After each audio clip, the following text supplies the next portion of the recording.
ko gonga mabbe ko wattugol jawdi e jawdi kono tawa ko faanda ko mo be yo luttir ko hendi ko be gasdi at-ta'bid bayni ko tamliku aw mubadalatu aynin bi aynin be gasdi tamliki ko wattugol jawdi e jawdi tawa ko mo be faandi ko yo oya ko jonni oya kon ko yo jeyi ha poma sina dum luwingol ko wattugol jawdi e jawdi mi luwine motoru andun do fi balde didi mi jonni ndu jonnami coggu ko ndu luwira ko en watti jawdi e jawdi kono yalli don haray ko faandi den ko mo be yo luttir ko hendi ko voilà tayib tugale ngeygude ko de jelu taw ndarude ka deftere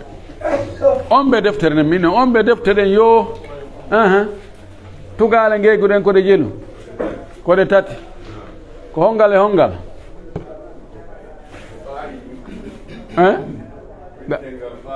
gaidu ka agidun kan na gaidu ga kono firi ga'idun kono firi la ko ga'idun to andi afalji andi ko aqidun ko dum woni haqiqa jono ami ga'idun ko no sendi hakkunde aqidun e ga'idun ko no firi ka arab ga'idun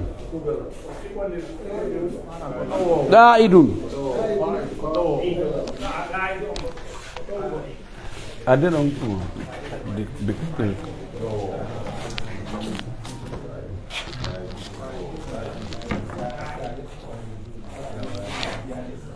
Ga'idun odo ko no odo ko ni be woli ga'idun odo ko jodido sawi ga'idun do ko do jonno enen ko landi ko be faala wiide ko aqidun agada ya aqidun ko gonga al aqidu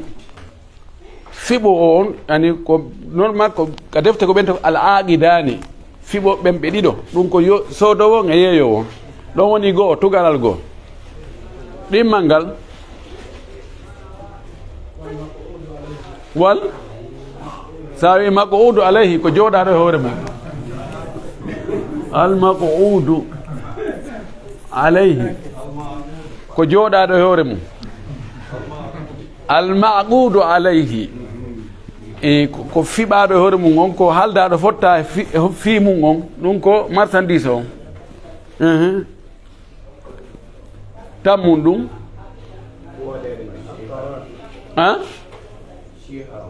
siga mumtaz siga ko kongol ngol ko ma action ko watta ko hakkunde mabbe ha ando odo no faala kun odo kun mana ko al aqidani wal ma'budu alayhi was siga as-siga wi on siga don no mari noneji didi hondi woni din na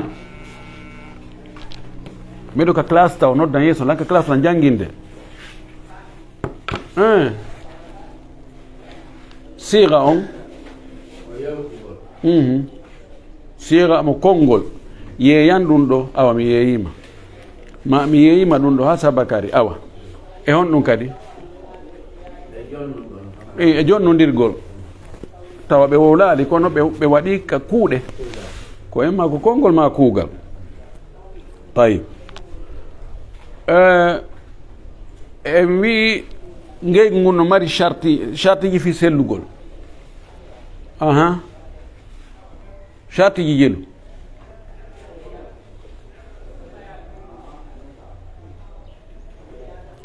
e jantino wonde fiyo ngey ngun sellu no shartina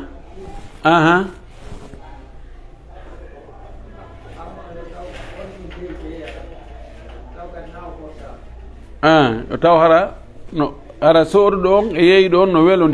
welodira mo be no weltori hara dolaɗo ala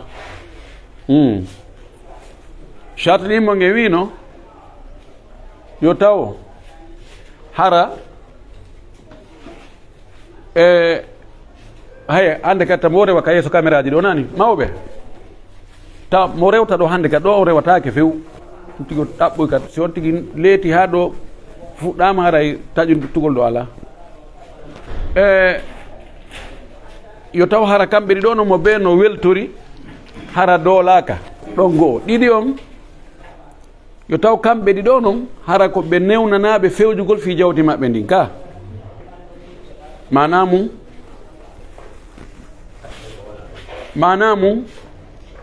ko mbo newnanaka fewjugol fi jawdi mum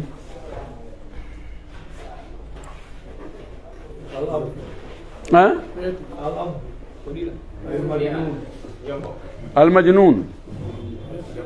wassafihu wassagiru taban ka paykun ɗo e wi paykun dagay ka o yeeya dagay ka o sooda kono no mari condition ji ka defte yanñuɗe ɓe wiya ko maalahu baalu ko tawata no jogii valeur mawɗo sina ɗum a jonna paykun ɗo ya sodnaɗa biridi ya sodnaɗa omo ya sodnaɗa sabunde pay ngun duuɓi 7 duuɓi 10 a nela kon kuya ko soodoya ka skara ngu ngeygu ɗo dagaki donc falaysa ala itlaqihi ida kana murahigan wa yaqil si tawi o ɓattike kelle fuye himo andi kadi mana ngeygu tawana kadi ko tiiɗi ha mo wawi kono si tawi joni paygum wona ko duuɓi 10 yo yeeygol piiji mawɗi wono terrain wono auto wono suudu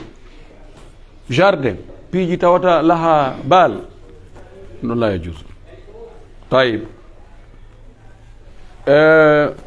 ko haɗo arno de enen ɗo to feƴƴano joni aren thalithan tammum ɗum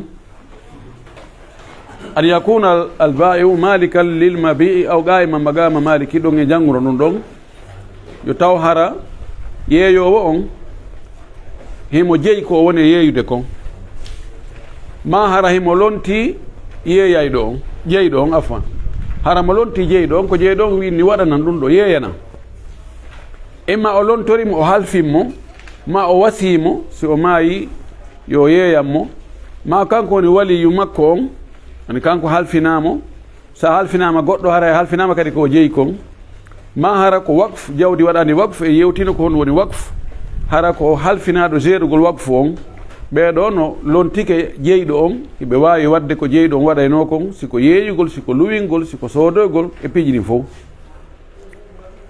sabon ɗum wi'a neɗɗo on ko ɓe tawa ko o woni e yeeyude kon ko kanko jeyi ma ko jeyɗo on lontinimo halfinimo laaɗo ma kani hakim ibne hisam o maki la tabi bima laysa indaka hadith allazi arifu la tabi bima laysa indaka baano ɗon wota yeeyu ko a jeeya chartu rabi an yakuna almuba'u mimma yubahu lintifa'u bihi ceɗo ko cheikh jaare nani ko nam cheikh jaare assalamu aleykum waleykum salam janto naala e moom no yahude yettude allah no dañi mum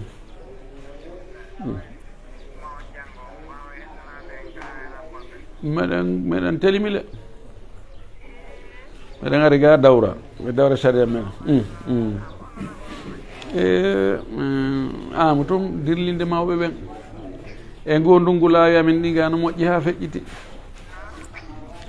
min ama toon dillinde mawɓe laawi amen ɗi ga no moƴƴi ha feƴƴiti ne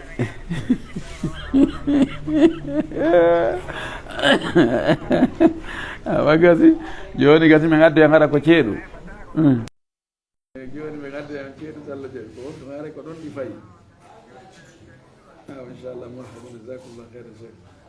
allah barik yafal bayraka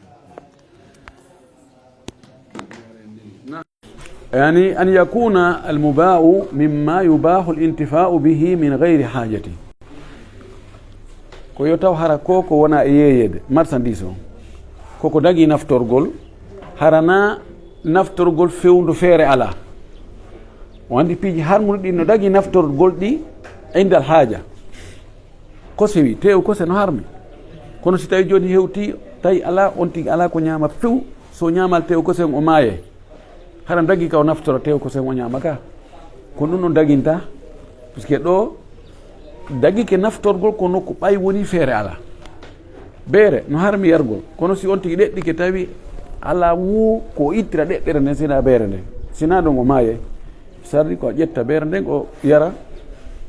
o itta ɗeɗɗere nden kono ɗum ɗo o naftori kono ko ɓay woni feere ala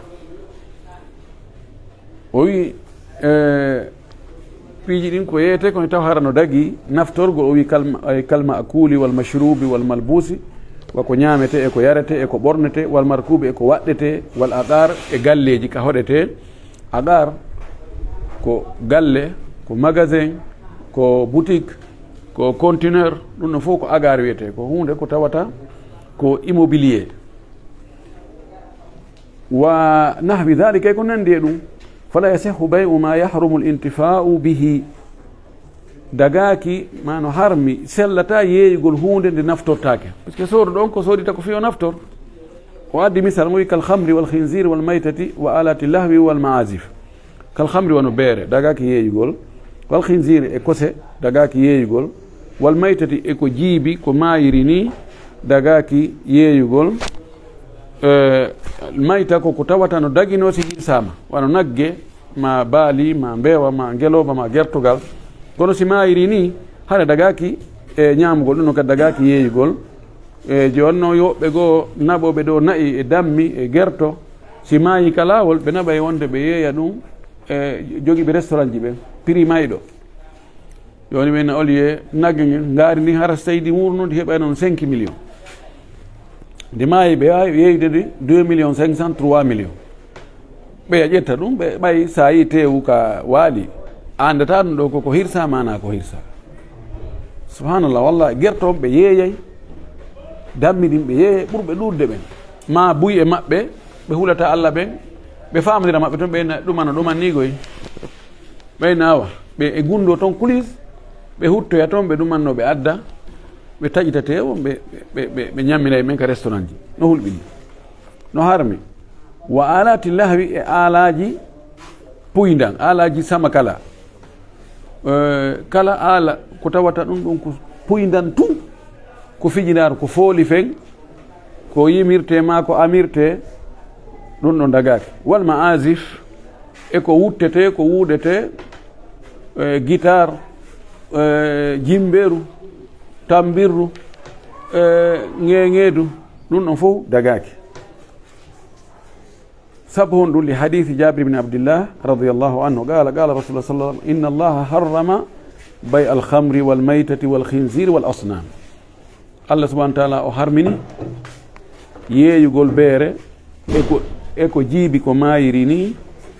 e kose on e sanamuji ɗin ibnu Abbas radiyallahu anhu anna nabi sallallahu alaihi wasallam qala itama Abdullah ibn Abbas wonde nabi sallallahu alaihi wasallam maki inna allaha idha harrama ala qaumin akla shay'in harrama thamanahu wonde si Allah harmini e hoore yimɓe ɓen harminani yimɓe ñamugol hunde o harminay kadi coggu mum ngu dagaki ka on tigi o yeeya hunde harmunde o hendo coggu ngu o soodoya ko dagi o ñaama ano joni woɓɓe go ɓe felloya ko sewi ɓe ñaamoɓe kose ɓen ɓe inna awa a adda e noon coggu kure ɓe jonna ɓe coggu kure ɗen ma kure ɗen ɓe ƴettingal kural ɗon ɓe felloyi ko dagi haray kalasli ɓe ñaami ko harmi no wawa son tigi yeeyi drogue ɗo ko yetto sojoni nam so